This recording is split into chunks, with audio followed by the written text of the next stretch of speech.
é o quadro De Olho na Educação e olha só que bacana, hoje a gente vai falar sobre a Base Nacional Comum Curricular, não é? Bater um papo com o João Paulo Cepa para a gente entender direitinho como funciona na prática e tudo mais, a questão que envolve também o planejamento pedagógico, o que a pandemia, não é, pode trazer de repente de mudanças, e a gente vai abordar também, não é, a questão que envolve tudo isso. Bom, primeiramente eu gostaria de cumprimentar aqui, tudo bem? Muito obrigado por atender a gente aqui no quadro De Olho na Educação, João Paulo.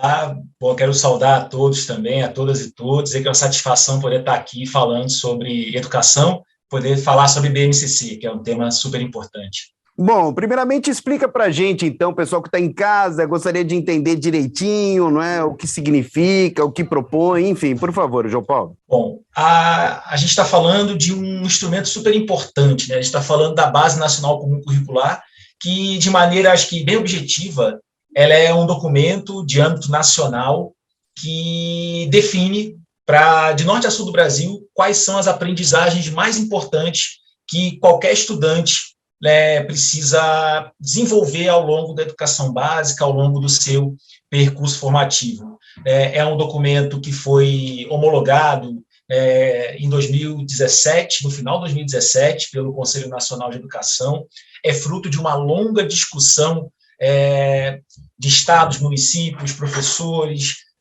envolveu vários momentos de consulta pública, então, consulta com mais de 1 milhão de contribuições.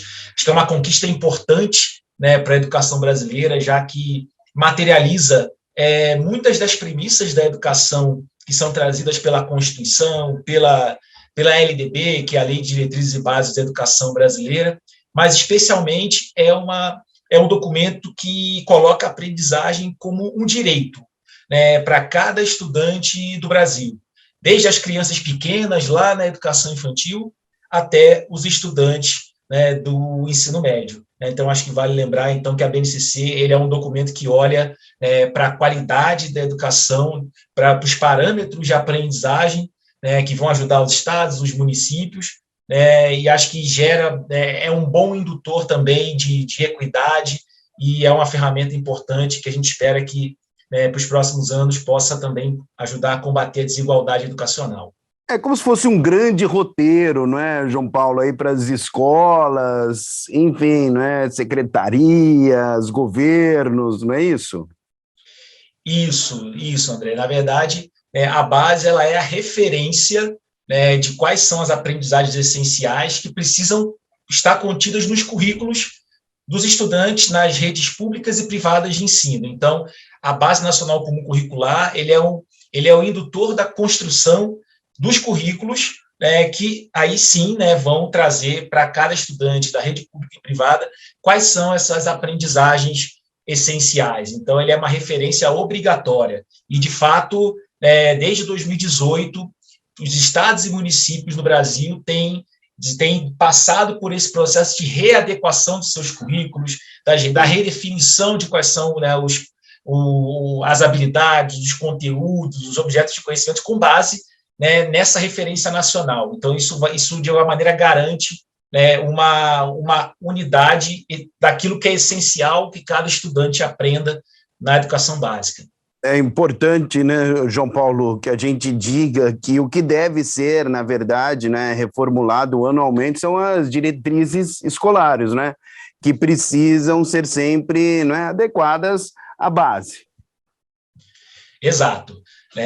Existe um movimento, né, acho que é isso que nós, enquanto movimento pela base, defendemos, acho que é importante trazer, né, eu represento um movimento, uma organização, né, que é apartidária, mas que advoga sim. Pela qualidade da educação a partir da Base Nacional Comum Curricular. Né? A gente acredita que a base é esse indutor, que vai ajustar os referenciais curriculares, que vai apoiar também as escolas a organizar os seus planos, né, de ensino, seus projetos político-pedagógicos. Né? Então, a gente vê a BNCC, né, como esse mecanismo de indução das práticas, né, das estratégias, até chegar na sala de aula. Né? Então, o objetivo principal da BNCC é que a gente consiga, de fato, fortalecer a prática pedagógica, né, dos educadores em cada sala de aula, tendo como essas referências aquilo que se espera que os estudantes aprendam a partir da BNCC e dos referenciais que fazem, né, os currículos, né, dos estados e municípios, que pegam esse referencial, eles fazem uma contextualização, né, a base ela não é o currículo, na verdade a base é o referencial. Sim. E houve um trabalho, né, de cada estado, de cada município, de construir o seu referencial, de olhar para a sua realidade, olhar para a sua cultura, sua economia, para a sociedade, para as suas particularidades e construir tendo a base como esse farol, né? Então, mas de fato é super importante que ao final desse processo a base consiga induzir a qualidade dentro da sala de aula. Esse é o desafio e essa é a aspiração, né, da base e nossa enquanto movimento também. E a maioria das cidades está, né, com o currículo adequado à base, né? 99,8%, né, dos municípios aí. Então, quer dizer, um número realmente que chama, de fato, bem atenção. E faltam poucas cidades, né, João Paulo?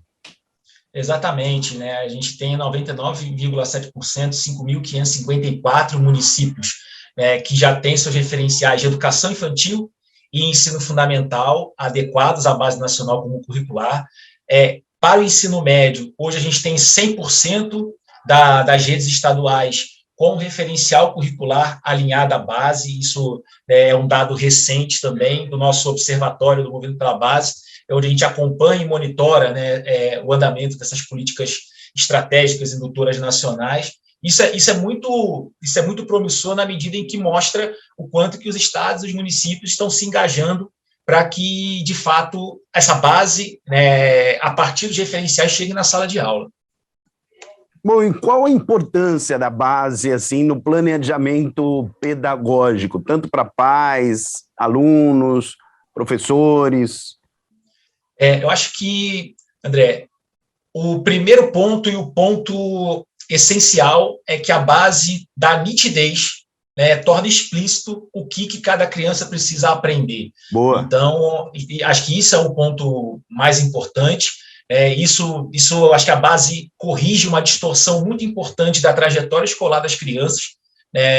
Eu sou professor também, né, e era muito comum antes da base que em estados diferentes, estudantes, no mesmo ano, numa mesma série, aprendessem conteúdos diferentes. Pois é. E numa eventual mudança de cidade, de bairro, de turno ou de sala numa mesma escola, os programas eram diferentes, né? Porque o professor, em medida, seguia um livro didático, um outro material específico, e agora, com a base, com esses referenciais... Tinha um padrão, né? Exato, a gente consegue garantir um padrão. Então, acho que isso é uma mudança muito importante.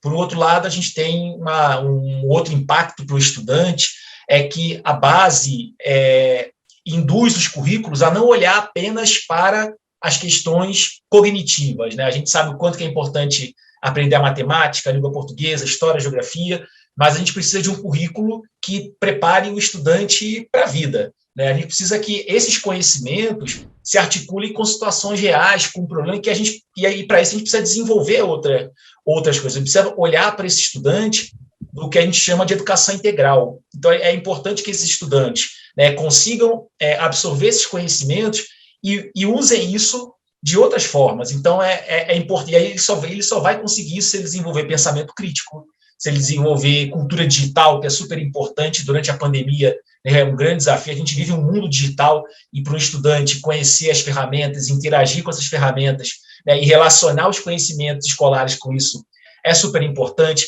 Ter consciência ambiental também é super importante, noções de autocuidado, né, a gente fala muito das habilidades socioemocionais, né, do quanto que a gente consegue, né, ser resiliente, né, olhar para o próximo, né? Então, acho que a base e os currículos acabam olhando também para a educação não só como um repositório de conhecimentos, mas olha para esse estudante de uma maneira integral, né? E isso é colocar a educação a partir, acho que a serviço do desenvolvimento das competências do século XXI, né? Então, essas são mudanças muito importantes para os estudantes. Acho que para os professores também a gente pode destacar, né, alguns pontos. Em geral, para os professores, não era muito explícito o que ele tinha que desenvolver com os estudantes, né? Então, a partir do momento em que a gente tem essa referência nos currículos, né, fica mais fácil para o professor, né, definir o que ele vai ensinar, né, para os seus estudantes. Não estava explícito de onde ele tinha que partir, quais eram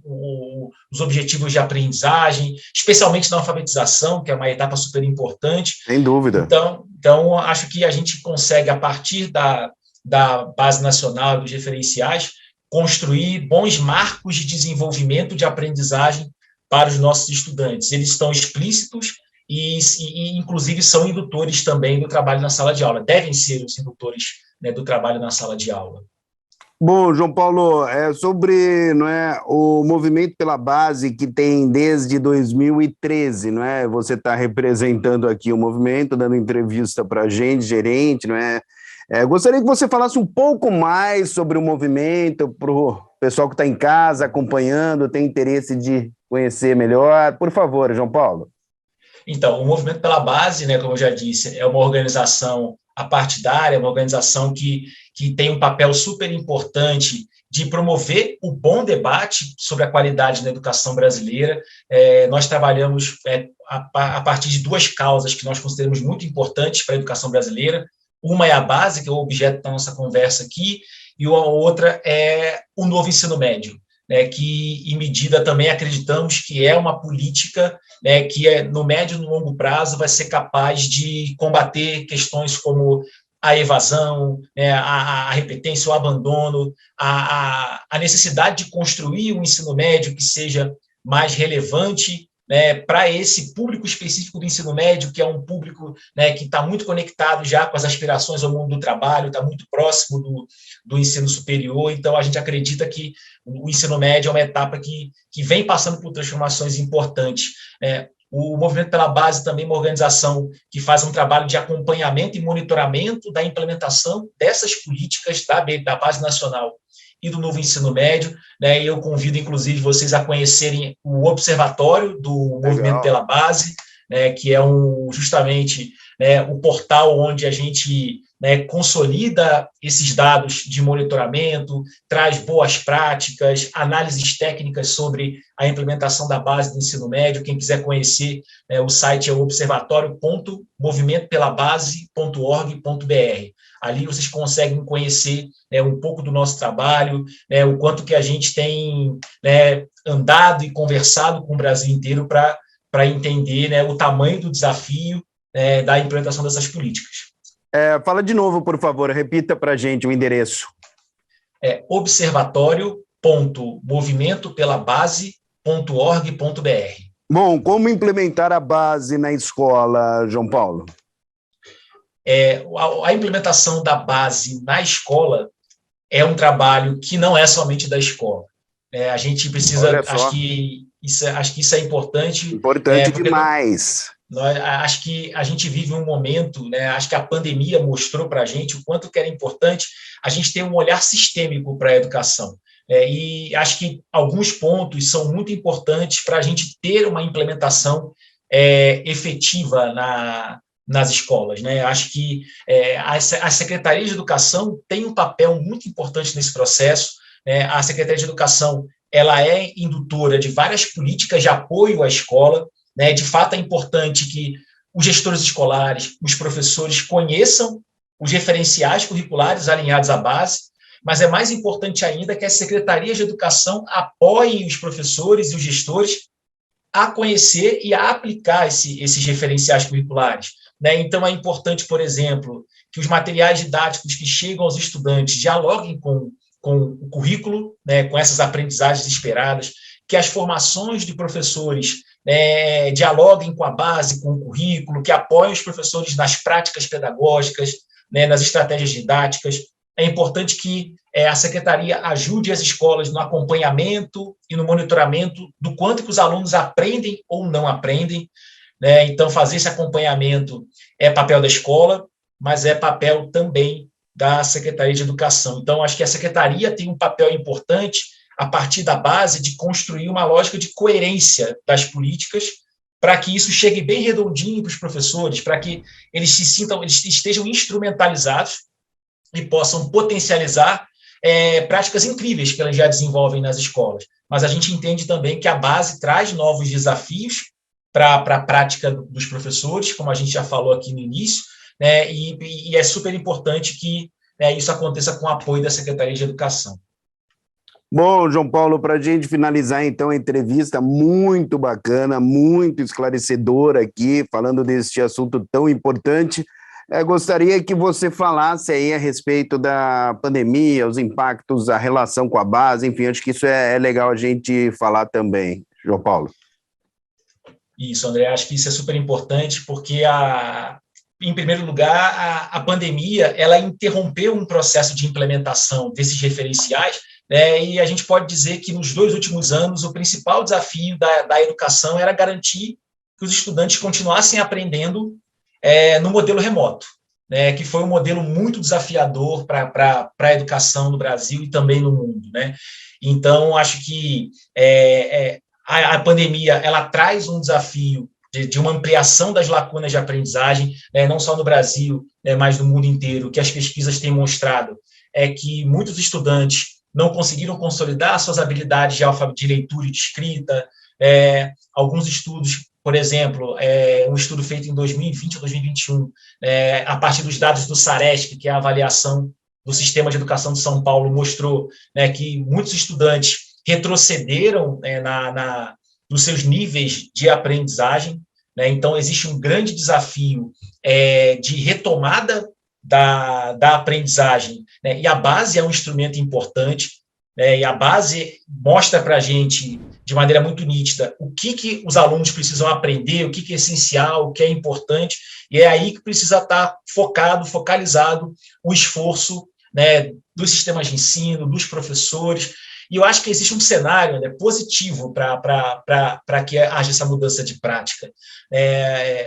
O Centro de Políticas Públicas de Avaliação da Educação de Juiz de Fora fez uma pesquisa em 2021 com um universo de 24 mil profissionais de educação, justamente para entender como que a base está chegando nas escolas, na sala de aula. E conversando, por exemplo, com os professores, foi muito interessante ver que 79% dos professores têm percebido que a base, de alguma forma, tem orientado a mudança das suas práticas. Então, a base vem tendo esse trabalho de chegar, vem conseguindo chegar nas escolas, mesmo com a pandemia.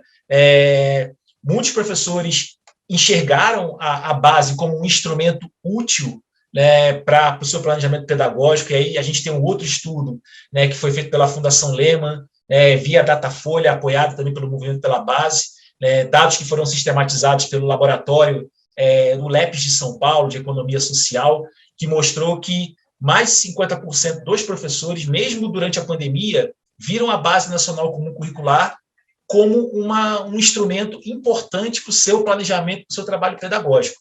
E a gente acredita que, após a pandemia, isso vai se tornar mais importante ainda. Então, a gente só vai conseguir vencer o desafio, que o legado da pandemia para a educação, se a gente se aprofundar nesses instrumentos, se os professores conhecerem cada vez mais o seu referencial alinhado à base.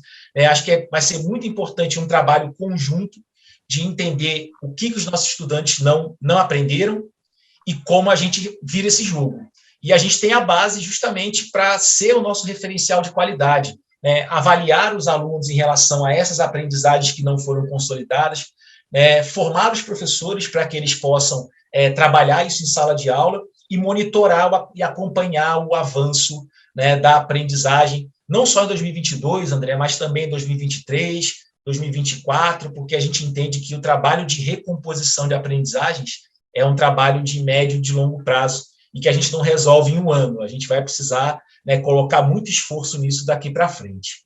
Boa, boa. Muito obrigado pela entrevista, João Paulo, conosco aqui. A gente que agradece, o movimento agradece pela oportunidade. Valeu, valeu. Bom, pessoal, eu sou o André Aranha e já sabe, né? Tô sempre de olho na educação. Tchau.